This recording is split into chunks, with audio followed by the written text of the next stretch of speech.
वैसे अपने मुस्तफा भाई तो बड़े कूल बनते हैं, बिल्कुल भी बनावटी नहीं है वो। 9 बजने को आए, तुम्हारी बीवी का कोई अता पता नहीं है। कुछ काफी अनअपोलोजेटिकली देसी है वो, किसी को इम्प्रेस नहीं करना चाहता और होता भी नहीं किसी से इम्प्रेस।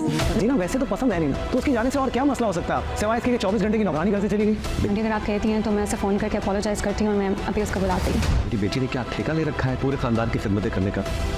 बस जैसे वो गई है, खुद ही गई है, खुद ही आ जाएगी, कोई उसे लेने नहीं जाएगा। तो दोस्तों, आने वाली एपिसोड में हम देखेंगे शर्जीना और मुस्तफ़ा की लड़ाई, और लड़ाई के बाद शर्जीना सीधी अपनी अम्मी के घर चली जाएगी और वहां जाकर भी मुस्तफ़ा की तारीफ़ें ही करेगी। वहां ये नहीं बताएगी कि वो मुस्तफ़ा से नाराज़ होकर आई है या उससे लड़ाई करके आई है।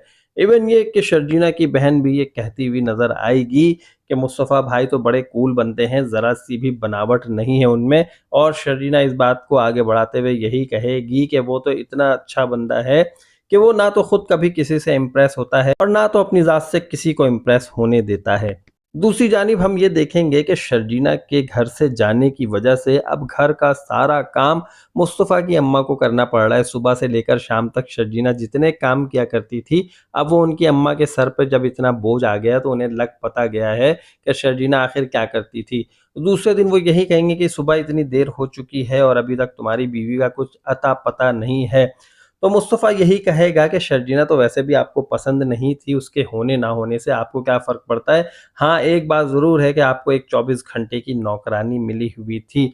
और ये सुनकर उसकी अम्मा के होश उड़ जाएंगे। दूसरी जानिब हम ये देखेंगे कि रुबाब को जब ये नज़र आएगा कि सारे काम अम्मा जान कर रही हैं और घर में मज़े मज़े के खाने नहीं मिल रहे हैं, तो वो यही कहेगी कि अम्मा जान अगर आप कहती हैं तो मैं जाकर उससे अपोलोजाइज़ कर लेती हूँ और उसे वापस लेकर आ जाती हूँ। लेकिन अम्मा का गुरूर अभी भी नहीं ख़त्म होगा, अम्मा की अकड़ अभी भी नहीं जाएगी। वो यही कहेंगी कि कोई नहीं जाएगा लेने के लिए, जैसे वो गई थी वैसे वो खुद वापस आ जाएगी।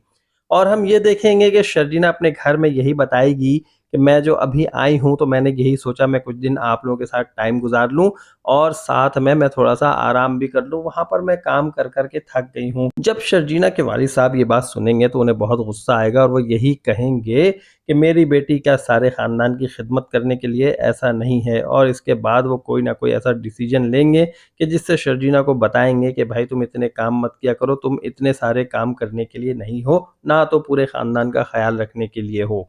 और आने वाली एपिसोड में हम यही देखेंगे कि मुस्तफ़ा और शर्जीना अब इस एपिसोड में हमें साथ-साथ नज़र नहीं आएँगे बल्कि अलग-अलग नज़र आएँगे और दोनों को ये एहसास हो जाएगा कि वो दोनों एक-दूसरे के बगैर नहीं रह सकते। इतने दिनों में दोनों को एक-दूसरे की आदत भी हो गई है और दोनों एक-दूसरे से दूर भी नहीं रहना चाहते हैं। मुस्तफ़ा को भी ये एहसास हो जाएगा कि वो शर्जीना के बगैर नहीं रह सकता है और वो अपनी इस बात का इज़हार भी कर देगा। यहाँ पर अब हम देखेंगे कि शर्जीना क्या मुस्तफ़ा को माफ़ कर देगी और उसके साथ जाने पर राज़ी हो जाएगी। आप लोग क्या समझते हैं, क्या शर्जीना मुस्तफ़ा के कहने पर उसके साथ चली जाएगी या अभी भी अपनी अम्मी के घर पर ही रहेगी? कमेंट करके ज़रूर बताइएगा।